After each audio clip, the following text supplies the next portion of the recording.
Hi, and welcome to the Generation Connection. I'm Natalie Weinstein, your host, and I have with me today Ken Knowles, builder and engineer, and Richard Stark, entrepreneur, accountant, and visionary. And we're going to explore some issues today on a show that explores the changes and the power of the youth of today and tomorrow and present-day professionals working together to shape the future and make change occur. And so, without further ado, I want to address a topic today that may not sound so important at the very beginning, but if people stay with us and listen, they will discover has eminent viability for success in the future. And that is a word called efficiency. Years ago, I remember seeing an old movie. I'm an old movie buff. Spencer Tracy and Katharine Hepburn were in a movie about her being an efficiency expert and the start of the age of computers. And she was very resistant to him coming in as an efficiency expert, and she was very protective of her agency, in which everything was cataloged by letters and words, and so they had a race in the middle of this movie to see who could find the information faster. The machine, which at that time filled an entire room, that was the first computer, or her team of women who could look it up, so to speak, in card catalog style. And obviously, the computer broke down, and the vindication of the women and their ability to work, but the end result didn't turn out that way. Today, efficiency is a necessity of life because we have so many more needs to be able to create things that people are sometimes not able to do without being more efficient. I want to talk about that today. First of all, what is the definition for you of efficiency? Well, that's an interesting definition. As an accountant, as a CPA, I deal with dollars and cents with business. And efficiency can be, I guess in its basic terms, converted into dollars and cents. Let me give you an example. Many times I walk into clients, okay, and they have, they're going to have a printer or a laser printer that they're going to do. They're going to go out to Staples or one of the other places and buy a $300 printer because it's relatively inexpensive. It does all the things. It has multimedia, it does whatever it's doing. But it's kind of slow on its output. And maybe they'd have to spend $1,000 to get a high-speed 60-page per minute printer to do something, okay? All right.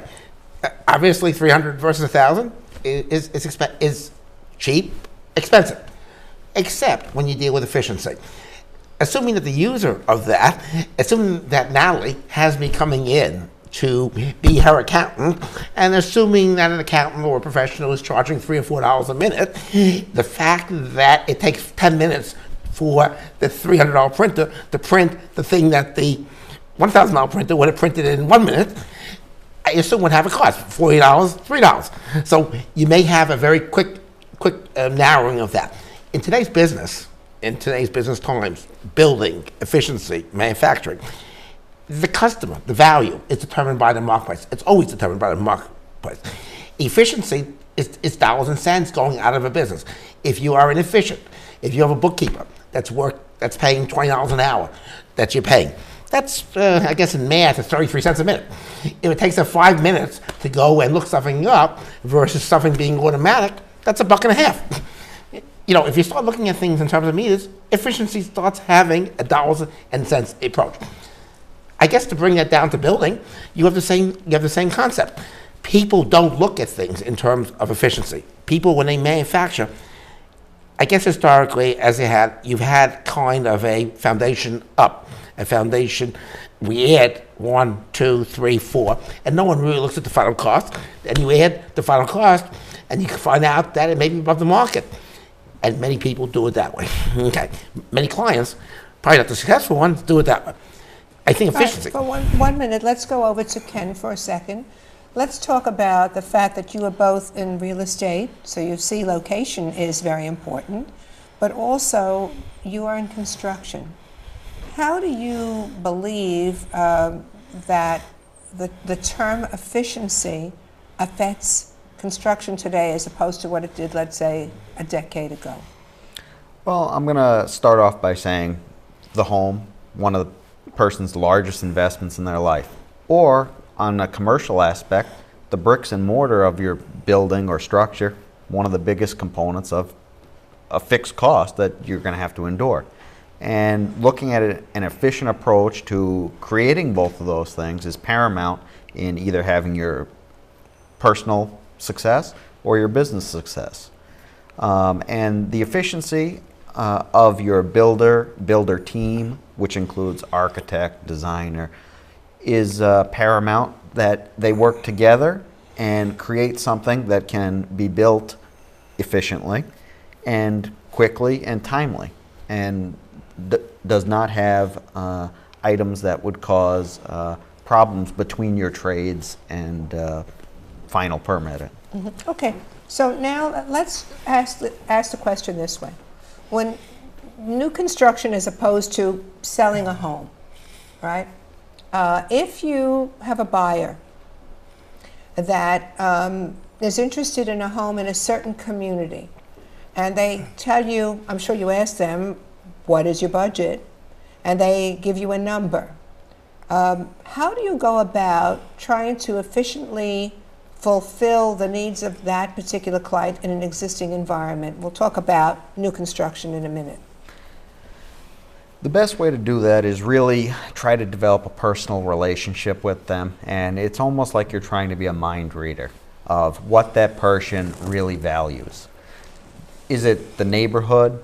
Is it the style of home? But you try to pull out as much detail as you can from them to help guide you into putting them into the correct home that meets their needs. Richie? Yes. If you were going to have a client come to you and say, I found this great house, and Ken just showed me this wonderful house in the area with the best school district on a wonderfully wooded street up on a hill, really very pretty, but it's $100,000, or let's make it more. It's $200,000 over our budget. What should we do? Well, how would you advise them?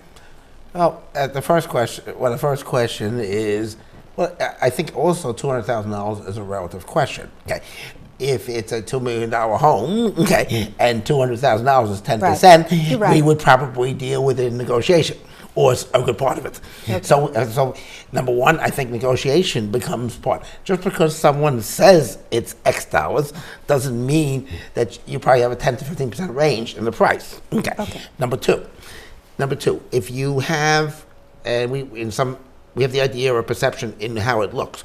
If you said it was up on a hill, what does the community around it, look like? And what can this house be? The fact that, you may be higher.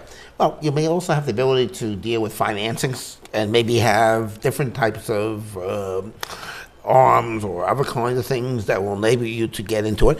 But more importantly, you have to look at what the appraised value is of the houses around it and what the appraised value of what you have could become.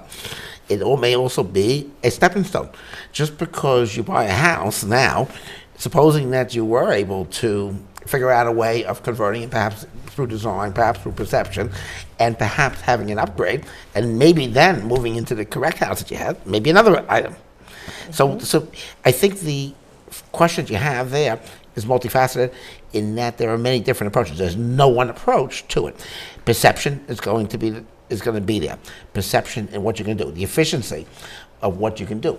You can convert one thing to another. Just because and again, I guess the idea because of budget, and you're over the budget to begin with, may be an issue, but there may be other ways. There may be other ways of doing it. I think you have two issues. You have an issue of when you're in budget, or whether you have 10% of your budget left. Okay. Would you advise a family to, and this is a question for both of you really, to go a little bit above their budget, to be in a better area with a potential of a house that could later on be restored or redone or created into something that had greater value? Yeah, my answer from the accounting standpoint. From the accounting standpoint, it becomes very interesting because the only thing that has effect from a bank, from a mortgage company, from a future purchaser, is what the appraised value is of the community and the stuff around it. In the regard, if you have a house that may not be the correct thing and you're in a community which really doesn't have the upside appeal, like you mentioned before, the house on a hill. Well, it's a house on a hill, maybe overlooking the water, and the fact that you can't afford it, right now it may be $100,000 or $200,000 above your budget, maybe $100,000 after negotiations, okay, or $50,000, and you have the ability to live there for a year or two, possibly take, in the future, maybe in 2 or 3 years, maybe able to convert it to something more. And if the appraised value of that house on the hill may be something more, you may have the ability to have a profit between the two. But it requires you to be efficient.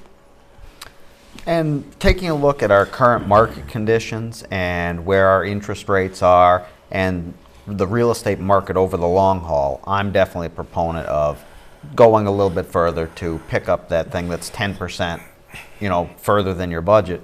Because once things get rolling along, housing, real estate goes up 3 to 4% a year. And at a $500,000 house, 3 or 4% adds up quite quickly and knocks that 10% right down. Good.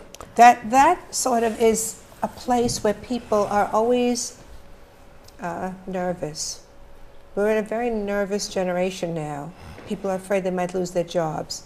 The economy will have a downturn. We'll be in another recession. Their stocks won't be worth anything. I learned early on that if you invest in the land and you hold on to it, that it will keep its value and repay you with a good lifestyle while you're waiting for things to change. And people, when they ask me for my advice about this, and I say this to them, they said, well, I don't know. The future is, no one's got a crystal ball, that's for sure. But it seems to me that if you invest in yourself and your home, the next thing you have to talk about is how to make something happen at the right price.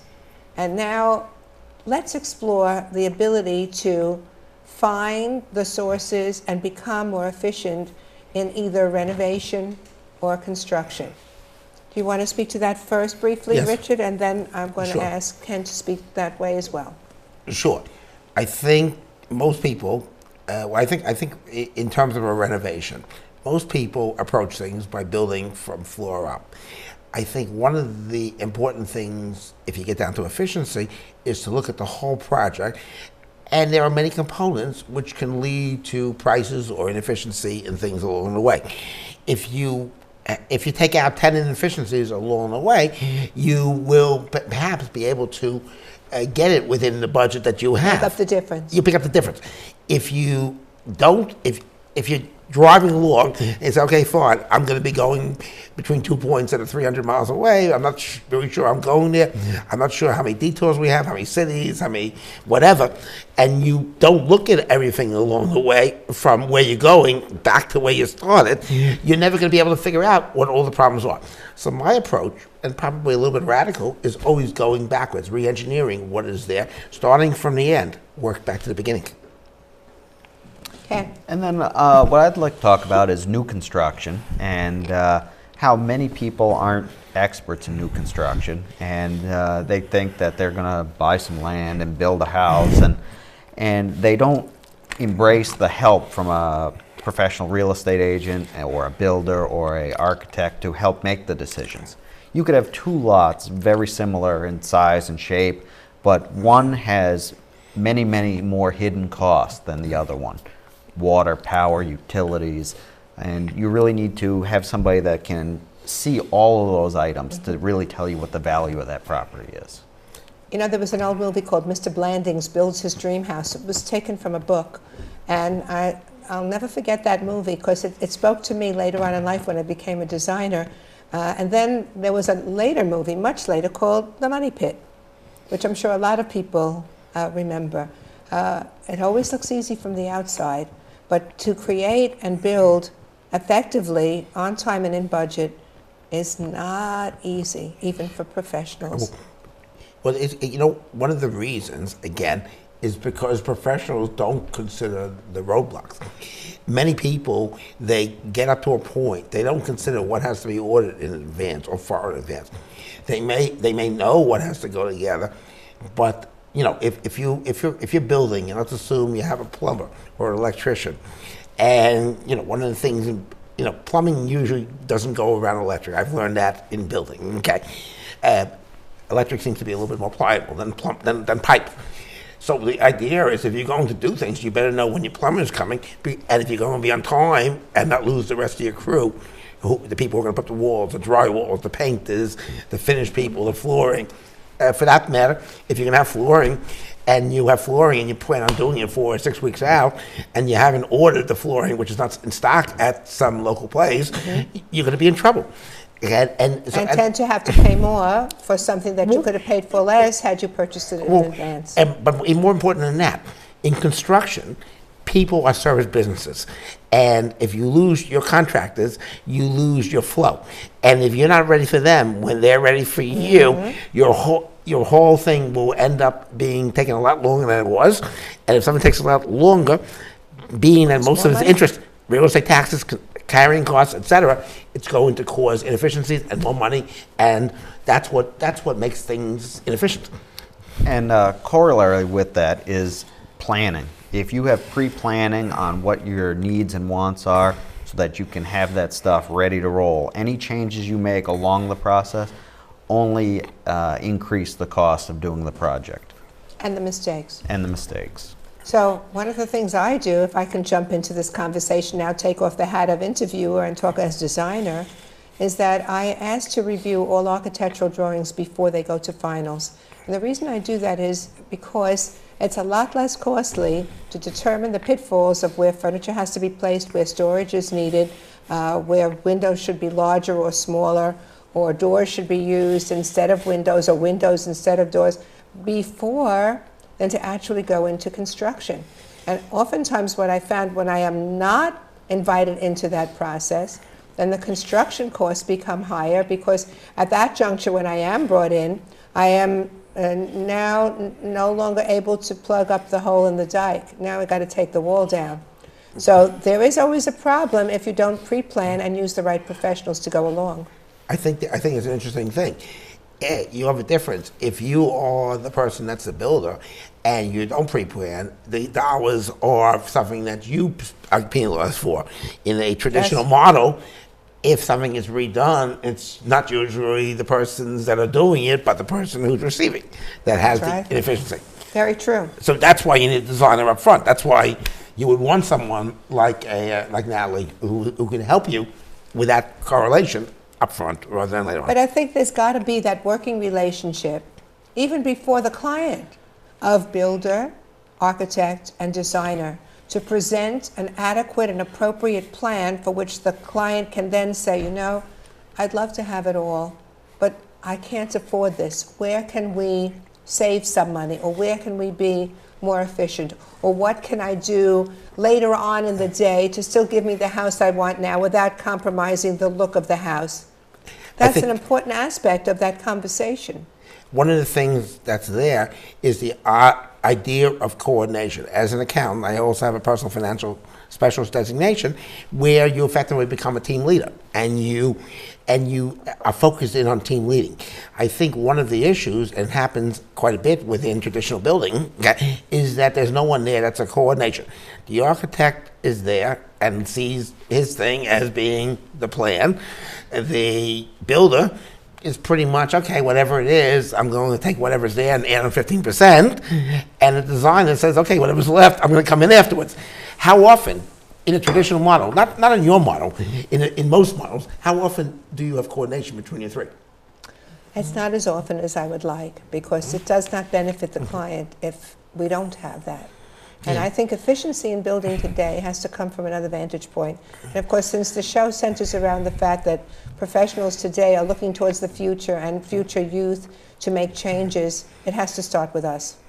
And if we create an environment and marketplace where we can cut out the fat and make the deliverables more efficient, less costly, and more available to people who otherwise could not afford to even be a homeowner, It's on our shoulders to be that responsible professional to do that and help the next generation to be able to have something positive to move forward from, or the whole system will have to change at some point. Well, even at the operating, we're talking about the young person that's coming in. There are different kinds of young people. You also have young people where parents have money. Parents have, they've been given money. They've been given houses. They've been estate planning. Other things have been done where houses have been given away. You can have a house which exists, or you can have a house that can potentially be converted to a better use with a little perception and a little interior design, and perhaps not much cost, where you also have economic gain in addition to other things. Well, I've been asked many times to come in and ready a house for sale.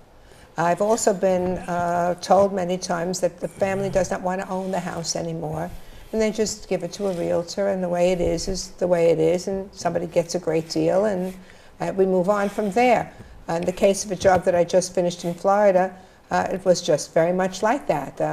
Kids didn't want to be bothered fixing it up or anything else. We had to come in and got the place. So the kitchens were ripped out, the bathrooms were ripped out. We started with a clean palette. But the point was that I could come in on a budget that was realistic because they were able to buy the house on the other end for a lot less money than the area and market was bearing. I have a related story where I had a house and they wanted to sell it, and I had a designer come in and we redid much of the house. And towards the end, the owners came in and were like, if it was like this, we'd have stayed here forever. The power of visualization, right? People can't see. It's always so laughable to me, and we hear it so many times, that we draw floor plans, we draw elevations, sometimes we do color renderings, we do everything, we jump through hoops to let the clients understand what they're getting. And then when we're finished, they invariably turn around and say, this place looks great. We didn't know it was going to look like this. And I say, what? What else could we possibly have done? But our assumption is they can see what we do. That's not true. Another corollary to that, may come in the form of real estate. Just the people that just get rid of property. The people getting rid of property may have the ability to do a small upgrade. For instance, that house on the hill. I keep getting back to that house on the hill. The house on the hill, supposing it's $1 million house today, and maybe by adding 1,000 or 2,000 feet becomes $1.5 million, $1.8 million house, and it costs $200,000 or $300,000 to convert. From an investment point of view, it may make sense for the current owners to make that investment rather than perhaps invest in stocks or other things, and then sell the house. So you have a couple, perhaps in their 70s, who are downsizing. They have a portfolio, they have a house, they have the house on the hill. Converting to maybe something different, maybe they'll be able to generate $300,000-$400,000 more. What's the likelihood of that happening, do you think? Oh, the likelihood is great depending on the property. If the property has the good bones to start with, some good curb appeal, but needs to be upgraded for modern conveniences. In this New England area, we have a lot of older homes, and there might be only one bath in a grand home. And adding 300 or 400 extra feet for an extra bath makes leaps and bounds to the value of the property. But do you think that most people of that age would be willing to sit on a house and improve it and not continue to live there when they could just, having purchased it 30 or 35 years before, just taken whatever the money would be and go with it? Or is it more likely that it would be a trust or somewhere where the parents are no longer there and the kids would be willing to, rather than just turn it over for a quick sale, invest either in living in it themselves or investing in it intelligently to come up with more money at the end of the day? I think it's an out-of-the-box situation. The issue is most people do not like to leave money on the table. And I believe if you were able to say that if you have the house as it is, it's $1 million, or maybe because of the one bathroom or whatever, maybe you get 900. And maybe if you come up with a proposition that you added $200,000 or $300,000, and now you got $1.6 million, probably you may pique their interest. That's my account anyway. Now, from a financial aspect, are you looking when you advise your clients that houses are investments, or are they necessities, or how do you approach that? Well, I have an interesting approach. There are benefits from having houses. Look, if you have a husband and wife, you have a $500,000 exclusion that a homeowner who has a primary residence can live in and take advantage of every 2 years. If you are someone that perhaps may be willing to move every 2 years and maybe be willing to upgrade houses, the tax code has put in certain benefits. I don't view, people are fixed. People are not really fixed because people travel, people move, people change. The only thing that people do today, people are sharing, people are living together, people are going home. I think that the concept of I may see that the concept of someone going somewhere and being there for 30 years, I don't think is necessarily what today's thing is. And that's part of the change of society today, that we are not fixed to one place like we used to be. Right. Just like the people who were stayed in after 50 years got the gold watch. Now the likelihood of anyone staying in one job for 50 years is like, people are mind boggled by that. So I think. Well, I've lived on Long Island. I've lived in Queens. I've lived in Long Island. I've lived in Vermont. I've lived in Maine. The point is during life. And all right. We have about a minute to wind down. I think to sum up, if I can, for all of us, efficiency means looking at a project, trying to cut out the fat, discover what is necessary and what is not necessary in building and construction to make it a feasible study for people to understand what they can and cannot do with a certain property. Did I get that right? That is correct. That is correct. And to view your home as a place where you should invest not only your money, but your time in creating that environment which will work for you to create the ultimate good place to come home to, and then the ultimate best place to sell. Because that is what it's all about. Invested in the beginning, from my experience, you will get the return at the end. And so I thank you both very much for being part of this show. I think that because our homes are often the aside to our daily life, life gets in the way of what we need to create. And if we have a certain environment, it's an environment in which we want to live in, and we forget about it after a while, is that we should maybe not only listen to our accountant, listen to our builder, listen to the designer, but also listen to our home. This is Natalie Weinstein on Efficiency in Building, with a connection that connects to you, your home, and smart money. See you next time.